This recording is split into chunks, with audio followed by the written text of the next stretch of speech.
देश में अभी पेट्रोल को लेकर हाहाकार मचा हुआ है। आपके शहर में, हमारे शहर में और देश के अन्य शहरों में अभी पेट्रोल को लेकर लोग एकदम से परेशान हो चुके हैं। पेट्रोल पंप के बाहर एक लंबी तादाद में लाइन लगी हुई है और लोग पेट्रोल भरवाने के लिए एकदम से मजबूर भी हुए हैं और परेशान भी हो रहे हैं। आज सुबह अचानक से पेट्रोल के दाम में भी 3 रुपए का इजाफा हुआ, साथ ही डीजल के दाम में भी और सीएनजी के भी दाम में।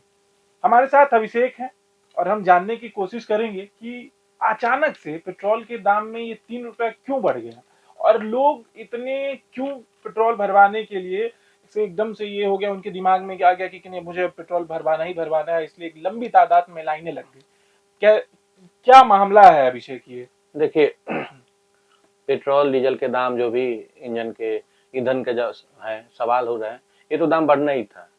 कई बार कायस लगाया जा रहा था कि चुनाव खत्म होंगे, 5 स्टेट में जो चुनाव थे अभी फिलहाल, बंगाल में, केरल में और असम में, इस तरह से उसके बाद दाम बढ़ेंगे। दाम बढ़ने का दो ही सवाल है। पहली बात कि जो भी ईरान और इजराइल और ईरान में हो रहा है, तो युद्ध के कारण जो मिडिल ईस्ट में जो हो रहा है, तो उसका सबसे बड़ा कारण है कि जो डॉलर के प्रति रुपया था वो कमजोर होते जा रहा है, पहली बात। दूसरी बात कि जो क्रूड ऑयल था $70 था, वो अब 100 के पार हो चुका है। अच्छा। और तीसरा बात कि उसके असर में देखा जाए तो नेपाल, जो हमारे पड़ोसी देश है, नेपाल हो गए हैं, श्रीलंका हो गया, पाकिस्तान, उसमें ऑलरेडी 25-30% इजाफा कर दिया है पेट्रोल का। तो क्या है कि जब दाम बढ़ रहे हैं और स्टोर ऑफ हॉर्मुज में इस तरह से जब तनाव बने हुए हैं, हमारे पास एलपीजी सीएनजी नहीं आ पा रहे, क्योंकि भारत 70% जो है स्ट्रेट ऑफ हॉर्मुज से ही सप्लाई लेता है, उसी की तरह आता है मिडिल ईस्ट में जो भी, तो उसका प्रभाव पड़ा है। और इसका सबसे बड़ा कारण एक और भी है कि जो भी पेट्रोलियम कंपनी थी वो 30,000 करोड़ से ज्यादा घाटा सह रही थी, दाम नहीं बढ़े थे इसके कारण। तो 3 रुपए बढ़ा है, राहत भरी है, 3 रुपए ही बढ़ा है प्रति सीएनजी, देखा जाए 2 रुपए बढ़ा है, पेट्रोल डीजल 3 रुपए प्रति बढ़ा है।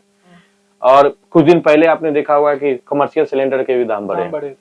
लेकिन अब दूसरे के कंपेरिजन में देखा जाए तो अमेरिका में 30% के से ज्यादा की बढ़ोतरी है और श्रीलंका में तो हो ही रहा है। और कई जगह पर वर्क फ्रॉम होम का भी सिस्टम ला दिया गया है कि जितना हम ईंधन बचाएंगे उतना ही आगे भविष्य के लिए सुरक्षित रहेंगे। तो ये दाम बढ़ना तो बढ़ना ही था, मतलब अचानक खाने की नहीं है। लेकिन एक और बात है कि कल पेट्रोलियम मिनिस्टर ने इसका भी जवाब भी दिया था, कई लोग इस पर हो रहे थे, तो उन्होंने बात रखी थी कि घबराने की जरूरत नहीं है। जो आप बता रहे हैं कि तादाद में लोग लाइन में लगे हुए हैं, हाँ, ये इसमें लोग घबराए हुए हैं, परेशान हुए हैं। कल रात 12 बजे की बात है, मैं शहर रांची में ही घूम रहा था उस समय, तो मुझे अचानक बताया गया कि पेट्रोल के लिए पेट्रोल पंप के बाहर लोग लाइन में लगे हुए हैं। इसका दो कारण है, एक तो पहले वो लोग घबराए हुए हैं कि खत्म ना हो जाए, खत्म ना हो जाए, यही सबसे बड़ी रीजन है। तो पहला बात ये हुआ। दूसरी बात है कि आपस में अफवाह फैलता है कि पेट्रोल खत्म हो जाएगा, खत्म हो जाएगा, खत्म हो जाएगा। आप एक सीमित तक ही भरवा सकते हैं, कितना ही भरवाएंगे। एक मान लीजिए आपके मोटरसाइकिल में 12 लीटर 13 लीटर 10 लीटर का जो टंकी रहता है उतना ही का। अब इसका असर अब दिखना शुरू हो रहा है। जैसे कि मैं बता रहा हूँ, पिछले 48 घंटा में अमूल दूध का दाम बढ़ गया, सीएनजी बढ़ गया, पेट्रोल बढ़ गया, गोल्ड प्राइस भी बढ़ा हुआ ही है और सिल्वर का भी, सोना चांदी के दाम भी बढ़ा हुआ है। अब इसका सबसे बड़ा रीजन मैं बता रहा हूँ क्या होगा। एफएम जैसी जितनी भी कंपनियां हैं, फास्ट मूविंग कंज्यूमर गुड्स बोलते हैं, जैसे कि बिस्किट हो गए, तेल हो गए, टूथब्रश हो गए, इस समय दाम बढ़ोतरी होगी। सबसे इसका रीजन क्या है कि जब पेट्रोल डीजल के दाम बढ़ते हैं तो माल ढुलाई के जो भी रास्ते हैं उसका दाम बढ़ते हैं, जो भी चार्ज लगते हैं ट्रेवलिंग का उसका दाम बढ़ेंगे, और जो भी कंपनी में प्रोडक्शन का जो चार्ज है उस पर इजाफा होता है। इससे दो कारण हो सकता है। एक कारण अगर कंपनी इस पर निभाती है तो हो सकता है, लेकिन असर कम पड़ेगा। श्रिंकिफिकेशन बोलते हैं। श्रिंकिफिकेशन का मतलब होता है कि सिकुड़ देना, मतलब कि आप एग्जाम्पल के तौर पर समझाए तो कि 10 रुपए का बिस्किट आता है, इसमें 6 बिस्किट आते हैं, तो क्या होगा कि 6 बिस्किट जगह पे 4 बिस्किट कर दिया जाएगा और 10 का 10 ही रहेगा। इससे जनता को लगेगा कि ठीक है।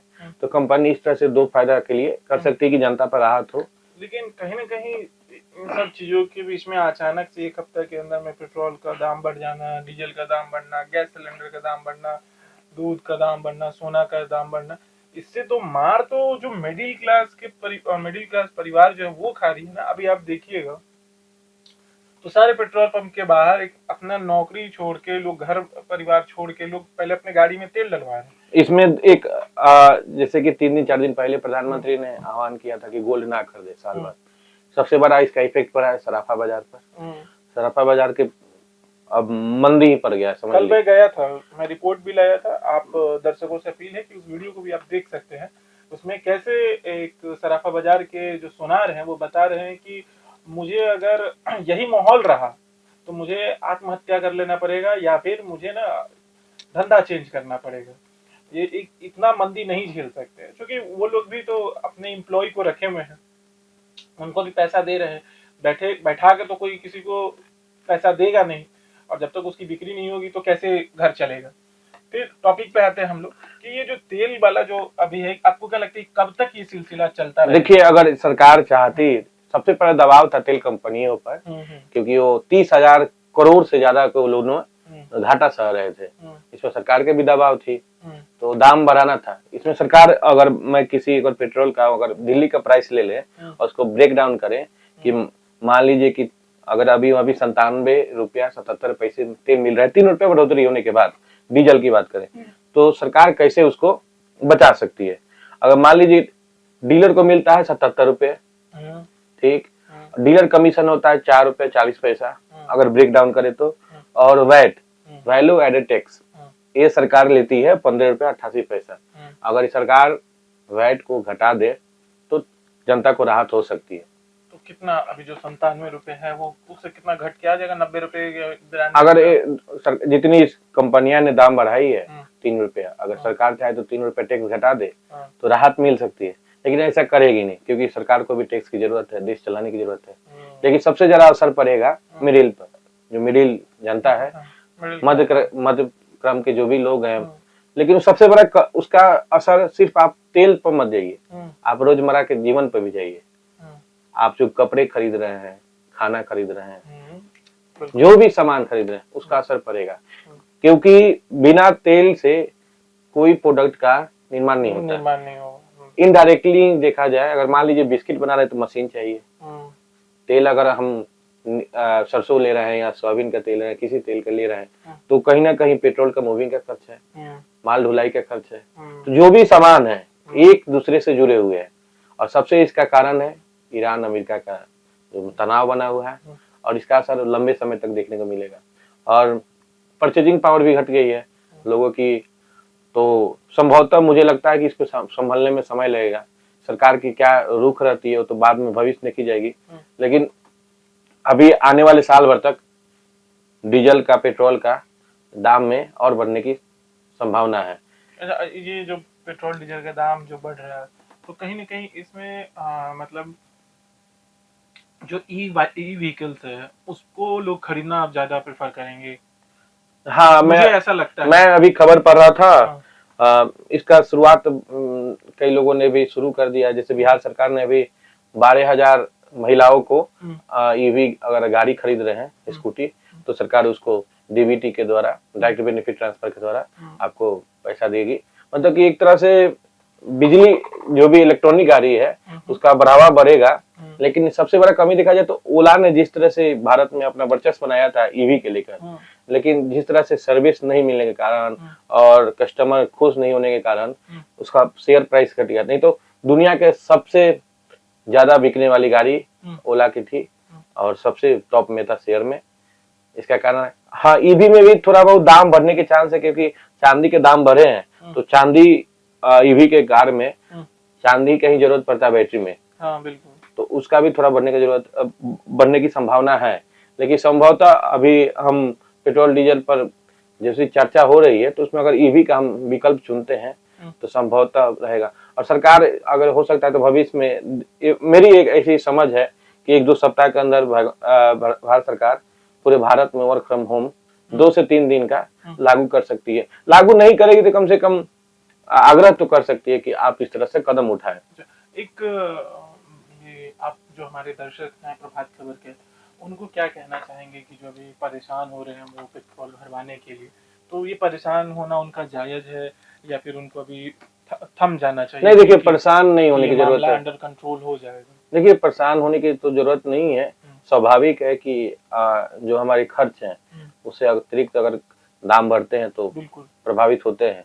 लेकिन जो आप दिन रात पेट्रोल पर लाइन पर लग के खड़े हुए हैं कि तेल भरवा लेते हैं, पता नहीं क्या होगा, तो इससे जनता में घबराहट हो जाती है और एक तरह से कालाबाजारी भी होने लगता है। बिल्कुल कालाबाजारी में होता है कि कई से लोग स्टोर करने लगते हैं, इसमें दिक्कत होती है। इसी तरह से आपने देखा होगा कि एलपीजी पर भी इस तरह से क्राइसिस आया था, वो तो तस्करी करने लगे थे। तस्करी करने लगे थे। तो इससे बचना है और जो भी सरकार की गाइडलाइंस है, स्टेटमेंट आता है, उस पर ध्यान देते रहना है। संभवतः इस तरह की परिस्थिति नहीं आएगी, दाम बढ़ते रहेंगे, घटते रहेंगे, वो बात की बात है, लेकिन आपको घबराना नहीं है।